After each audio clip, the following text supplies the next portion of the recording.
प्रचार करुछु कवि विश्वनाथ खुंटियाकृत विचित्र रामायणर अष्टम भाग। प्रयोजना डॉक्टर संतन कुमार रथ, संगीत परिचालना प्रफुल्ल चंद्र बेहेरा, सहयोगिता अभय कुमार दास।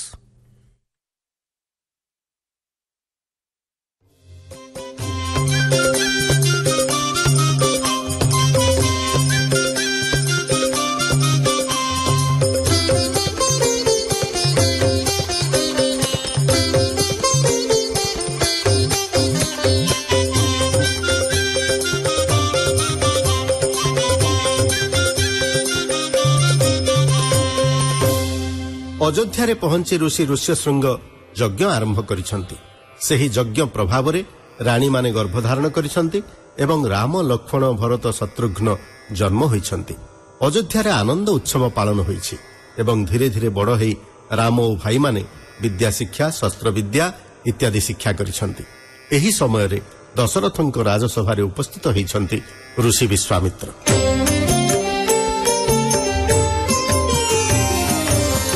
शृंग जाग कले देवता संतोष हेले पूर्ण आहुतिर शेषे जात पुरुषे सुजने नाह सुवर्ण शरीर पाउस घेनिछि कर करे से देले अदृश्य हेले सुजने बेनी रानी बेनी पर घेनिण से नृप बर कौशल्या कैकेयी रानी देले से आनी सुजने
दशरथ तोष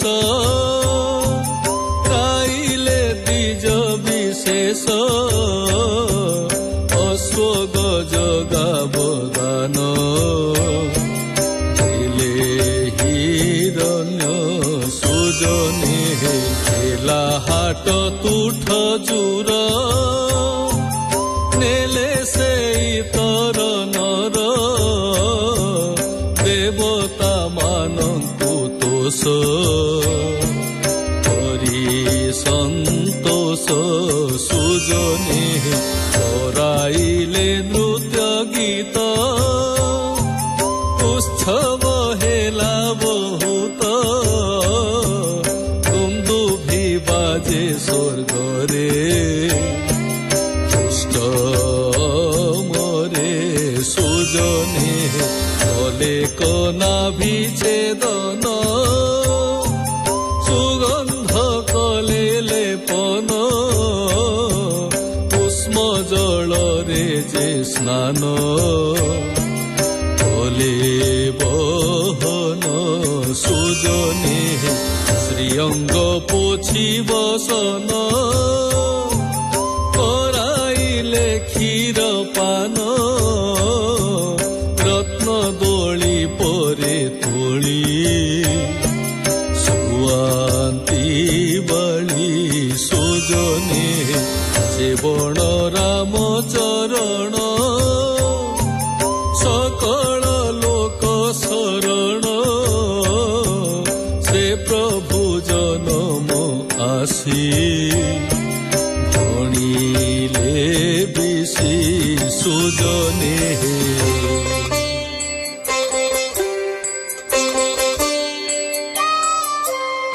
ପଞ୍ଚୁଆତି ଷଷ୍ଠୀ ଘର ଉତ୍ସବ କଲା ଏକବିଂଶ ଦିବସ ପ୍ରବେଶ ହୋଇଲା ବଶିଷ୍ଠ ଆଦି ସକଳ ବ୍ରାହ୍ମଣ ଗଣ ଦଶରଥ କରାଇଲେ ନାମକରଣ ରାମ ନାମ ଜ୍ୟେଷ୍ଠର ଭରତ କନିଷ୍ଠ ବିଚାରିଣ ନାମ ଦେଲେ ମୁନି ବଶିଷ୍ଠ ସୁଲକ୍ଷଣ ଦେଖି ଲକ୍ଷ୍ମଣ ନାମ ଦେଲେ ଶତ୍ରୁଘ୍ନ ତାଙ୍କ ସାନୁଜଙ୍କୁ ବୋଇଲେ ଦିନୁ ଦିନ ବଢିଲେ ସେ ଚାରି ନନ୍ଦନ ଦେଖି ଦଶରଥ ରାଜା ଆନନ୍ଦ ମନ ଚାଳନ୍ତି ଦୋଳି ସୁତ ଗାଇଣ ଗୀତ ବଜାନ୍ତି ଯୁବତୀ ବୀଣା ବାଦ୍ୟ ନିରତ ଗୁଳୁ ଗୁଚାରି ଅଧରୁ ବହଇଲାଳ ଝାଳ ବିନ୍ଦୁ ଗଳିତ ଶ୍ରୀମୁଖ ମଣ୍ଡଳ କମଳ ଦଳ ଲୋଚନୁ ବହି କଜଳ ଝୁଲିବାରେ ଧ୍ୱନି କରେ ମେଖଳା ମାଳ କୁଟିଳ କୁନ୍ତଳ ମାନ ମୁକୁତା ଫଳ ବାଜେଣି ନୂପୁର ବାଜେ ଚରଣ ତଳ କଚଟି ବାହୁଟି ହେମ ସୂତ୍ରେ ଛନ୍ଦଣି କଟି ତଟେ ପୀତାମ୍ବର ସୁମଣି ଶ୍ରେଣୀ ଆଣ୍ଠୁଆଇ ଭରା ଦେଇ ପୁଣ ଉଠନ୍ତି କେତେବେଳେ କାନ୍ଦି ଧରଣୀରେ ପଡ଼ନ୍ତି ଯୁବତୀ ବେଢ଼ି ନଚାନ୍ତି ବଜାଇ ତାଳି କରି ଶାବକ ମଣ୍ଡିକି କରନ୍ତି କେଳି ଚାରି କୁମରେ ଯେ ଧୂଳି ଖେଳେ ତତ୍ପର ଲୀଳା ଭାବେ ଆବରନ୍ତି ବାଲି ନର ପାଞ୍ଚ ବରଷ ପୁରନ୍ତେ ସେ ହୁକୁମରେ ଆରୋହଣ କଲେ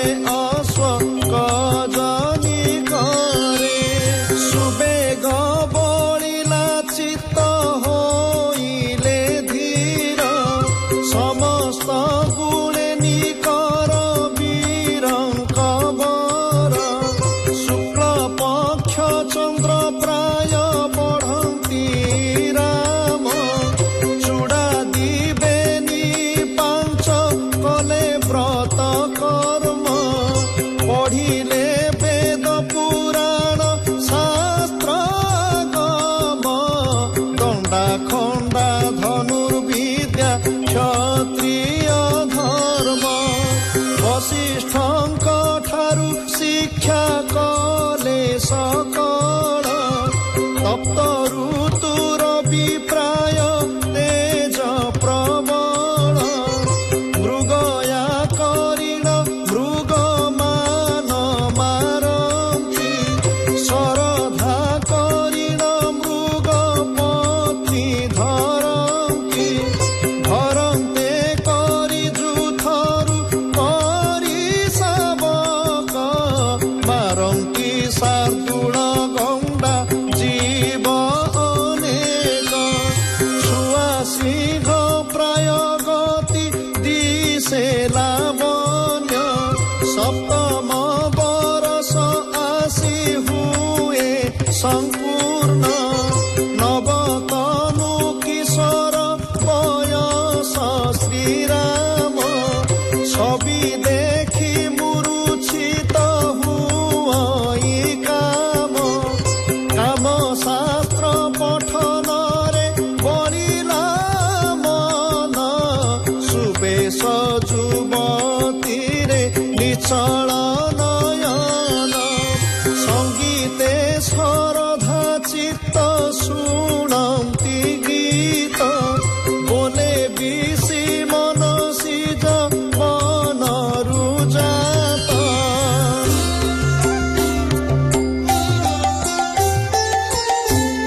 একদিনে সভা করি দশরথ দণ্ডধারী বিজে করি অছন্তি আস্থানে বশিষ্ঠ যাবালি বাম দেব সুমন্ত্র সহিতে সভা শোভা দিশন্তি মানে হে গাধি সুত ଏହି ସମୟେ ପ୍ରବେଶ ହେଲେ ଦକ୍ଷିଣ ରାଜନ ହୃଷ୍ଟ ମାନ୍ୟ କରି ମୁନି ଶ୍ରେଷ୍ଠ ବସିବାକୁ ଦିବ୍ୟାସନ ଦେଲେ ସେ ଗାଧି ସୁତ ଏହି ସମୟେ ପ୍ରବେଶ ହେଲେ ବିଶ୍ୱାମିତ୍ର ତପୋଧନ ଅଯୋଧ୍ୟାପୁର ରାଜନ ବହୁ ବିଧିରେ କଲେ ପୂଜା ଏ ମୋହର ବେନି ନେତ୍ର ଆଜ ହୋଇବ ପବିତ୍ର କୃତାଞ୍ଜଳି ହୋଇ କହି ରାଜା হে মুনিবর কি কারণে কলে আগমন এ মোর পাতকি কায় মোঠারে এড়ে সদয় পবিত্র হইলা মো ভবন হে মুনিবর কি কারণে কলে আগমন